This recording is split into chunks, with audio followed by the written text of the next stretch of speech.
Mesdames, Messieurs, bonsoir.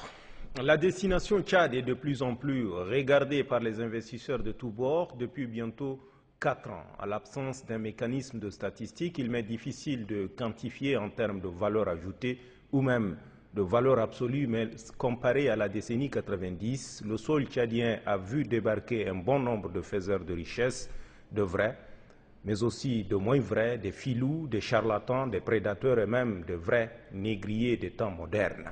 La tendance aujourd'hui est encore à la hausse après s'être tassée il y a 4 ans. On parle d'un troisième opérateur du cellulaire, sinon la vente d'une marque commerciale tout au moins avant la fin du premier trimestre 2013. On parle aussi d'une banque marocaine qui serait embusquée pour le rachat d'une partie des parts de l'État tchadien au sein du groupe de la commerciale Banque Tchad.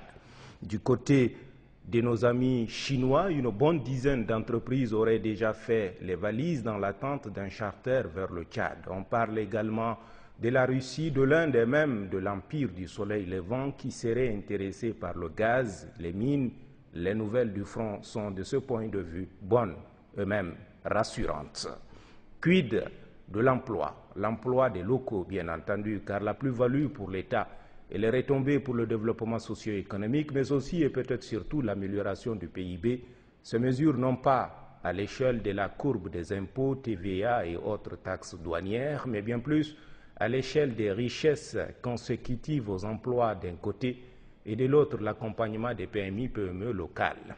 Vu de ces côtés, les choses sont moins rassurantes. Elles sont à la limite préoccupantes, pour ne pas dire angoissantes. La main-d'œuvre qualifiée, les postes de cadre restent encore inaccessibles et pour cause, une qualification peu suffisante, mais aussi par endroits une volonté manifeste de mise à la périphérie des compétences nationales. Une sorte de condescendance maladive qui accourt selon que vous êtes formé sur place ou à l'extérieur, et ce même à compétences égales.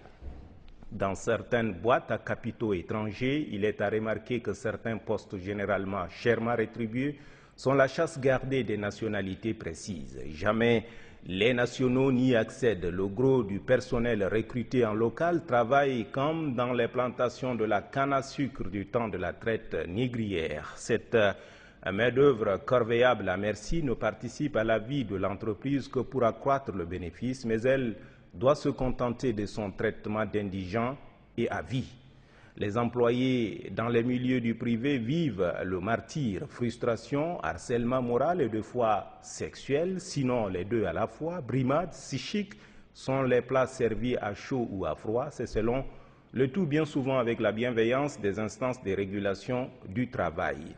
Le tribunal du travail est à ce qu'il semble l'instance judiciaire le plus sollicitée, mais les jugements rendus sur la période de 10 dernières années parcourus par l'équipe des enquêteurs de l'éditorial renseignent assez bien sur le caractère du combat de David contre Goliath. Mais de cela, je promets d'en parler la semaine prochaine, vivement lundi prochain.